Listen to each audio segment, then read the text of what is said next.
హన్మకొండ జిల్లా నడికూడ మండలంలోని కౌకొండ గ్రామంలోని శ్రీ ఉమామహేశ్వర స్వామి దేవస్థానంలోని ఆలయ ఉత్సవ కమిటీ అధ్యక్షుడు పేర్వాల రత్నాకర్రావు, ప్రధాన కార్యదర్శి గురజాల తిరుపతి ఆధ్వర్యంలో అభయ ఆంజనేయ స్వామి ఆలయ ప్రాంగణంలో శ్రీ సీతారాముల కళ్యాణం వేద పండితుల సమక్షంలో గ్రామ ప్రజల సహకారంతో అంగరంగ వైభవంగా నిర్వహించారు. ఈ కార్యక్రమానికి గ్రామస్తులంతా భక్తి శ్రద్ధలతో, ఆడపడుచులు మంగళహారతులతో ఆలయానికి చేరుకుని శ్రీ సీతారాముల కళ్యాణ మహోత్సవాన్ని తిలకించారు.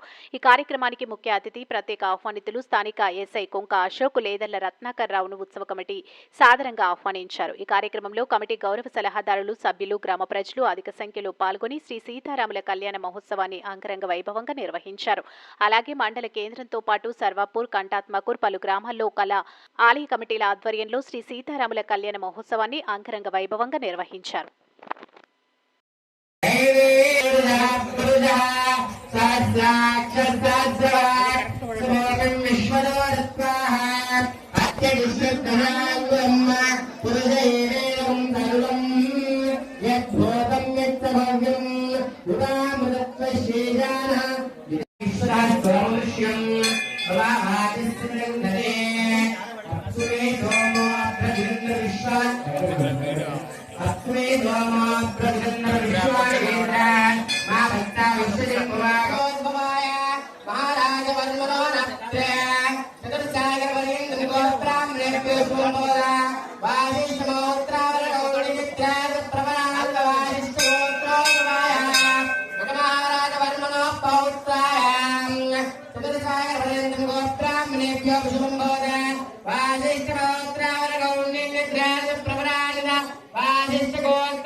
శ్రీ శ్రీరామ స్వామిన